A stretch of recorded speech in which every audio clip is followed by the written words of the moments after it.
Hello, good morning. Welcome છે તમારું અમારા નવા બ્લોગમાં. તો બધાને કેમ છો? આઈ હોપ બધા મજામાં જ હશો તમે લોકો.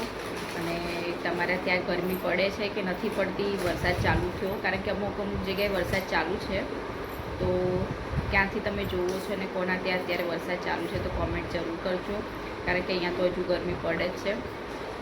તો આજે તો લગભગ તો આજે મૈત્રીનું એડમિશન લેવા જવું છે, એટલે એના પપ્પાને આજે ટાઈમ મળશે તો જશે, નહીંતર નહીં જાય. કારણ કે એમ તો સ્કૂલમાં તો વાત કરી દીધી છે કે અમારે એડમિશન આવી રીતે લેવાનું છે, તો એમને કીધું જ છે કે ગમે ત્યારે તમે આવીને એડમિશન લઈ જજો.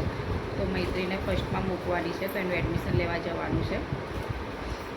તો મૈત્રી, ગુડ મોર્નિંગ. જય માતાજી. જીનું બતાવું તમને. જીનું ગુડ મોર્નિંગ. જય માતાજી. તો બસ હવે ઘરનું કામ પતાવી દઈશું અને જઈ આવશે આ સ્કૂલમાં, શું કહે છે શું નહીં, પછી અમે વાત કરીશું. એટલે અઠવાડિયા પછી તો લગભગ સ્કૂલો ચાલુ છે. ક્યારે ચાલુ થાય છે તો મને ફિક્સ ખબર નથી, પણ લગભગ તો અઠવાડિયા પછી સ્કૂલો ચાલુ થઈ જવાની છે. અને સ્કૂલનો પણ ટાઈમ એવો છે કે બપોરના 12 થી 5નો છે, એટલે મૈત્રી બપોરથી 12 થી 5 તો સ્કૂલમાં જ રહેશે. અને જીમને આ વર્ષે નથી મૂકવાની, આવતા વર્ષે મૂકી દેવાની છે, કારણ કે હજુ એના 4 વર્ષ હજુ હવે પૂરા થશે 8મા મહિનામાં. તો આ વર્ષે અમે નહીં મૂકીએ અને આવતા વર્ષે એને સિનિયરમાં મૂકીને ડાયરેક્ટ પહેલાં 3માં મૂકી દઈશું. તો અમારી જીનું તો આ વર્ષે ઘરે જ રહેવાનું છે, પણ તો એ ઘરે બેસીને પણ એને થોડું ઘણું તો આવડે છે. એ આવી રીતે મૈત્રી ભણવા બેસે એટલે એ પણ જોડે બેસી જ જાય છે, એટલે એને તો થોડું ઘણું આવડે છે. એટલે મને તો એ ટેન્શન જ નથી કે એને નહીં આવડે ને આમ તેમ. એટલે જીમનું તો આવતા વર્ષે મૂકીશું. મૈત્રીને આ વર્ષે પહેલાંમાં એડમિશન મળી જશે. તો બસ હવે એડમિશન એના પપ્પા જઈને લઈ આવશે. હવે શું કહે છે શું નહીં પછી વાત. અત્યારે બધું ઘરનું કામ પતી ગયું છે.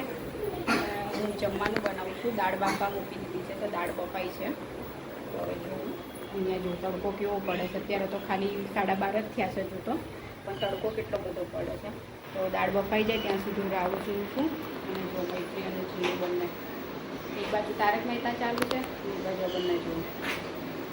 તો ફટાફટ જમવાનું બનાવી દઈશ.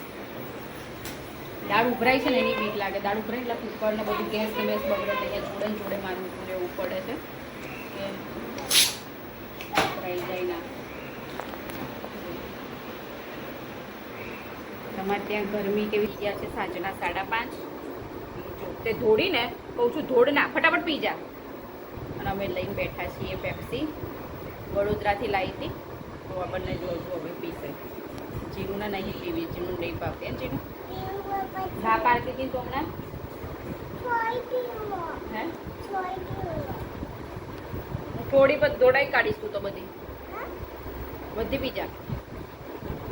તો ત્યાં પેપ્સી લઈ બેઠા છે. હવે હમણાં બપોર તો અમે ચા નહીં પીતા, કારણ કે ગરમી એટલી પડે છે, એટલે હું ચા નહીં બનાવતી. ખાલી આજે આવી રીતે પેપ્સી હોય તો પેપ્સી પી લઈએ, નહીં તો એમને એમ જ, કારણ કે ગરમીની ચા હવે ભાવતી નથી સાંજે. હવે ચોમાસું ચાલુ થશે પછી સાંજે ચા પીશું, નહીં તો મોટા ભાગે હું સાંજે ચા નથી બનાવતી હવે. તો બસ હવે પેપ્સી પી લઈશું. સાંજ પડી ગઈ છે, હવે ઘરનું કામકાજ ચાલુ પાછું. ઊંઘી ગયા હતા બપોરે, કામ બધું પતાવી અને થોડી વાર ઊંઘી ગયા હતા. તો ઉઠી તો ક્યારને ગયા હતા, પણ પછી બેઠા હતા ટીવી જોતા હતા ને એમાં જોડે જીનું કેવા નાટક કરે.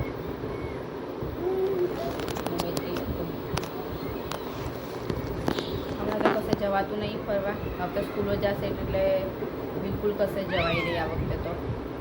એટલે હવે જોઈએ. મૈત્રીની આ મહિનામાં બર્થડે આવે છે, હવે આ બર્થડેમાં જો કશે જવાશે તો જઈશું, નહીંતર ઘરે. તારી બર્થડે વાર છે, તારી 8મા મહિનામાં બર્થડે આવે. દીદીની આ મહિનામાં બર્થડે આવશે.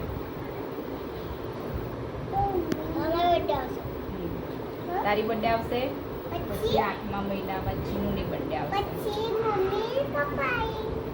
ના, મૈત્રીની આવશે, પછી તારા પપ્પાની આવશે. જો 6ઠા મહિનામાં દીદીની, 7મા મહિનામાં તાર પપ્પાની, 8મા મહિનામાં તારી, અને 9મા મહિનામાં મામાની, 10મા મહિનામાં મારી. હા,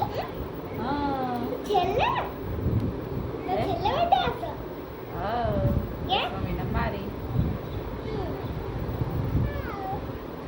જેનું બર્થડે હજુ 2 મહિનાની વાત છે.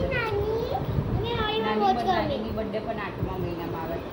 તારી જે મહિનામાં બર્થડે આવે ને એટલે નાનીની બર્થડે આવે. બહુ મસ્ત. અત્યારે અમે જઈએ છીએ બહાર રોહીને મળવા માટે. રોહીને મળવાનું